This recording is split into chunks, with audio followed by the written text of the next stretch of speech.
as NATO leaders, including Prime Minister Justin Trudeau, prepare to gather in Vilnius this week. This part of the alliance's eastern frontier is feeling especially vulnerable. This situation is really very tense because the commander of Lithuania's border guards, who patrol along the razor wire fencing dividing Europe from Belarus, says the country remains vigilant for potential provocations. And this is why we're talking about very strong additional security measures. And what you mentioned and asked about the presence of our allies is one of those very important things. NATO's frontline states have all ramped up defense spending with a sharper sense of the threat they face.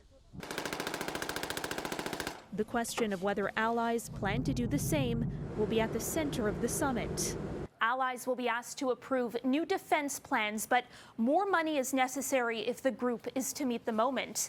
Most lag behind NATO's current target of spending at least 2% of their GDP on defense. That's even as the alliance hopes that once the summit is done, that 2% threshold will become the floor.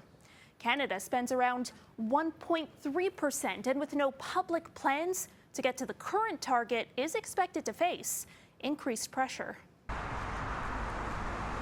NATO leaders will have many things to consider when they meet Tuesday and Wednesday, not least adding Kyiv to its ranks.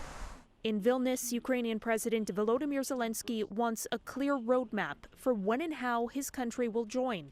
It's obvious that I'll be there and I'll be doing whatever I can in order to, so to speak, expedite that solution, to have an agreement with our partners. Some allies, like France, are pushing for a specific timeline.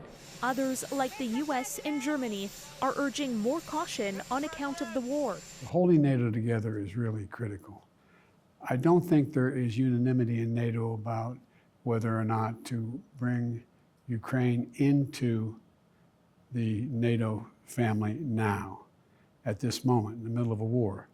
Trudeau has repeatedly stated that Canada supports Ukraine to become a NATO member as soon as conditions allow for it, without defining what those conditions are.